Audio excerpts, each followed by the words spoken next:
got about 10 minutes left here. Well, I'm meeting an attorney that specializes with what you do. Next, right after the holiday, right after the New Year. He doesn't. I mean, I don't know if you know about business brokers yet, but I want to make him aware of it. He's at that age too, but he has a lot of influence in Charleston with estate planning, and et cetera, et cetera. But he's on my direct mailing list, which I was talking about. But what I have is not like postcards. I have a magazine branded to me only, and it goes out to my sphere. I do it like every quarter. So Nice. he finally, so he said, I asked him, follow up with him, I asked him, did he receive it? He said, yeah, I received it. Let's have lunch after the holidays.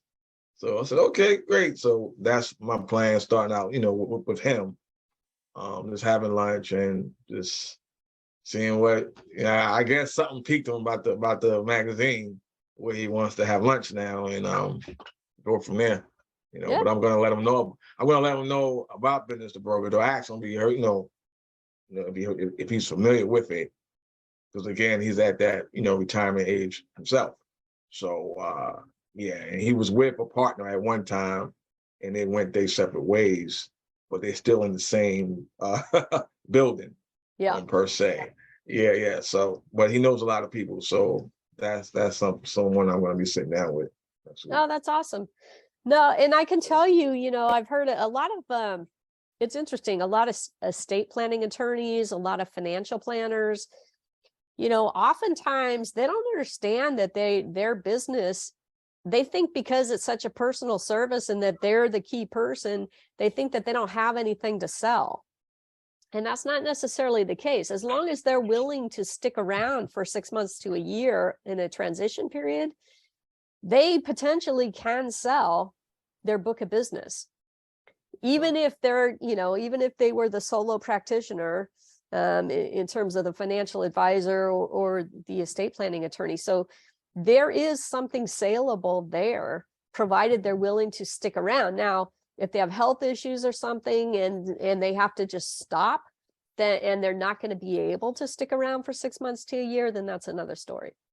But it's amazing to me how many of them just shut down. They just send a notice out to all their clients and say, hey, I'm closing my doors. Like, are you kidding me? Why would you do that? Because what does that do to... So for the clients, can you imagine, right? Standing in the shoes of a client, I would much rather receive a letter that says, hey, I'm going to be retiring in the next year or so. So I brought in this partner to take over my practice and I want to introduce you. So, we want a smooth transition, set up an appointment to come in and have your plan reviewed. I'd rather receive that kind of letter than one that says, hey, I decided to retire. I closed my doors. Good luck to you. Right. And now I'm in a position where I have to search and go try and figure out, okay, ask all my friends, who do they use? And can I get a referral to a new financial advisor or to a new estate planning attorney or whatever? So most clients, the funny part about it is the advisors think that because the clients are used to working with them, they're not going to be willing to work with anybody else, or they're automatically just going to go search. But that's not true. In most cases, if you provide them with an alternative, if you say, hey, I have brought this person in that's going to be taking over and that's going to be handling your account and going to handle things, similar to how I did or whatever. That brings, they're just like, oh, okay, good. That means I don't have to go out and look for anybody new. Right. So it makes for higher retention. Well, any retention, right? Because if they close the doors and walk away, there's no retention. But they do have a sellable book. They're going to have to probably carry a note or do some type of an earn out. It's going to be structured on the way that type of transaction would be structured would be a little different than if they had other employees. So if you have a small law firm that's got multiple attorneys that are doing estate planning and all that, and the owner of the firm is retiring, it's transparent to the clients because they're all working with attorneys at the firm. So they don't, they can sell it, and those clients can still work with the attorneys that they're working with other than the first owner, and nobody knows the difference, right? I mean, they have to be notified because it's Right. the bar associations require that, but nonetheless, it's pretty seamless, and there's a lot more value there. But even if it's a solo practitioner, there's some value as long as they're willing to stick around. They just don't necessarily know it.